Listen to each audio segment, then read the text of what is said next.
guys, so nakita ko to, at matagal na po to, so, at saka hindi ko po siya nabubuksan, yung mga iba ko na lang nabubuksan. Galing noong Christmas pa to na regalo sa akin. So, ayan o, ito yung mga iba nabuksan ko na kasi wala yung laman, pero okay lang yan. So, dalawa na lang yung meron ako, so bibigyan natin si ate ng isa kasi gusto niyo ito. So, feeling ko ito, kasi gusto niyo yung pink. Ay, kasi ito. So, yan, nakuha na si ate, so isa na lang meron ako. So, meron akong gunting. So, hindi ko nga alam meron pa akong ganito eh. So, buksan na natin. Okay. Ewan ko guys, ewan ko. Hirap naman ito buksan.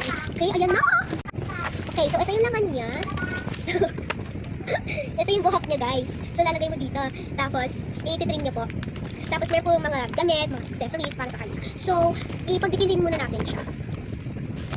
Okay guys, so kailangan natin ng pangdikit. So guys, anuhin ko na lang to. I-speed ko na lang to. Okay, so ayan na. So, gupitin na natin yung buhok niya.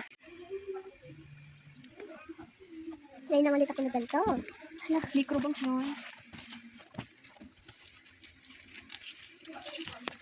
hindi pantay. Guys, na-fail yung gupit ko. Oh my god, guys, na-fail ko na. Tignan niyo yung gupit ko, ang fail.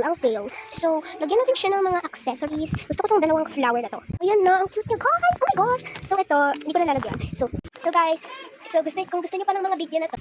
Okay, kung gusto niyo din ng ganito, bilhin niyo na lang sa Shopee.